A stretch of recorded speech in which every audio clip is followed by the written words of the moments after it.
یہ اور بھی اس کے اندر احکامات ہیں. ان احکامات میں سے جو چیزیں بندوں کے اوپر حرام ہیں وہ صرف کھانا پینا ہی نہیں، باقی بھی بہت چیزیں حرام ہیں جو اللہ نے اس آیت مبارکہ میں بیان فرمائیں.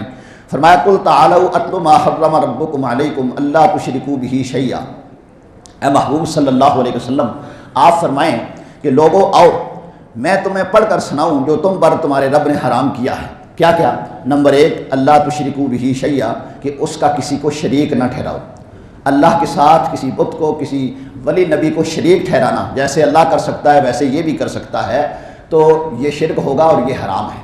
اللہ وحدہ لا شریک ہے، کائنات میں کوئی اس کا شریک نہیں ہے. تو جو بندہ اس کے ساتھ کسی دوسرے کو شریک ٹھہراتا ہے کہ جیسے اللہ کر سکتا ہے ویسے یہ بھی کر سکتا ہے، تو یہ شرک ہے اور یہ حرام ہے. اور دوسری چیز جو حرام ہے وہ ماں باپ کی نافرمانی ہے. ماں باپ کے ساتھ فرمانبرداری کرنا یہ ضروری ہے. عمومی طور پر اولاد اس بات کی طرف توجہ نہیں دیتی اور پھر مشکلات کا شکار ہو جاتی ہے، کہتی پتہ نہیں ساڑھے کو کیڑا گناہ ہو گیا. ماں باپ کی نافرمانی سب سے بڑا گناہ ہے حقوق العباد میں سے. اس لیے ہر جائز کام میں ماں باپ کی فرمانبرداری ضروری ہے. ماں باپ کی نافرمانی حرام ہے، حرام. تو اللہ نے شاہ فرمایا وبالوالدین احسانا، ماں باپ کے ساتھ بھلائی کرو، نیکی کرو، ان کی بات کو مانو. اور تیسری چیز جو حرام کر دی گئی بندوں کے اوپر وہ یہ کہ ناحق قتل کرنا، یہ نہایت ہی کبھی کام ہے. اللہ نے شاہ فرمایا من قتل نفسا بغیر نفس فکأنما قتل الناس جمیعا، جس نے ایک جان کو بغیر کسی وجہ کے قتل کیا گویا اس نے پوری انسانیت کا قتل کیا. ومن احیاھا فکأنما احیا الناس جمیعا، اور جس نے ایک جان کو بچایا گویا اس نے پوری انسانیت کو بچایا. تو اس بات کے پیش نظر ہماری حکومت وقت کو یہ بات سامنے رکھنی چاہیے کہ چھوٹی سی بات کے پیش نظر خود حکومت نے مخالفت، وعدہ خلافی بھی کی، وعدہ توڑا، اور اب جو لوگ عوام احتجاج کر رہے ہیں تو آپ دیکھ رہے ہیں میڈیا کے اوپر بہت سارے قتل ہو رہے ہیں اور حکومت ٹس سے مس نہیں ہو رہی.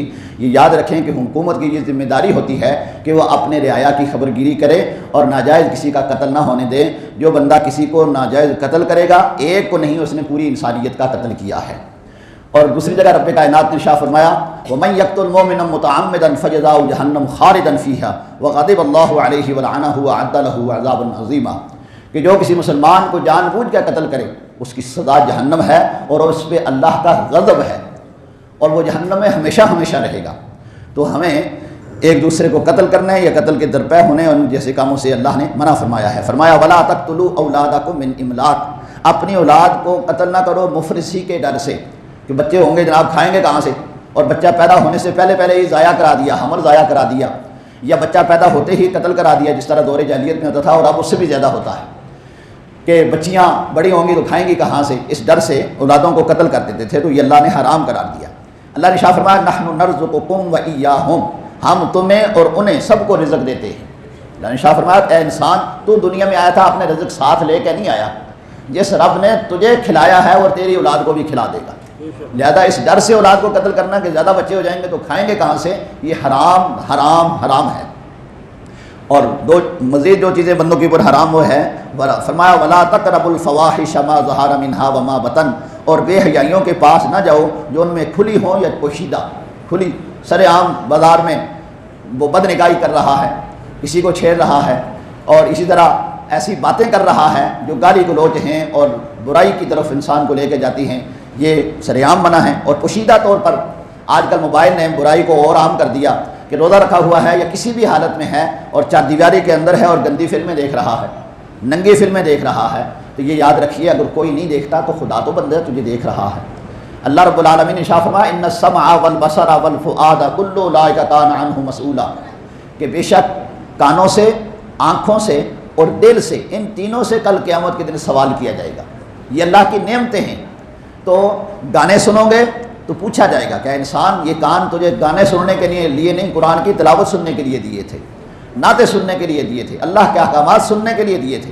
اور اگر اسی طرح بد نگاہی کرو گے، گندی فلمیں دیکھو گے، ننگی عورتوں کو دیکھو گے، عورتوں کی طرف دیکھتے رہو گے، تو اللہ رب العالمین پوچھے گا کہ انسان تجھے یہ آنکھیں قرآن پڑھنے کے لیے دی تھی، ماں باپ کی زیارت کرنے کے لیے دی تھی، بیت اللہ کی زیارت کرنے کے لیے دی تھی، علماء کی زیارت کرنے کے لیے دی تھی، بد نگاہی کے لیے نہیں دی تھی. اس لیے فرمایا کہ ظاہری اور باطنی گناہ کے قریب نہ جاؤ.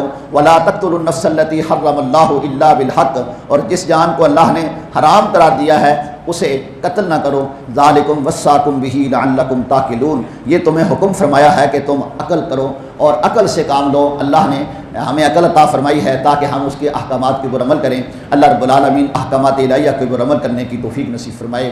وآخر دعوانا ان الحمد للہ۔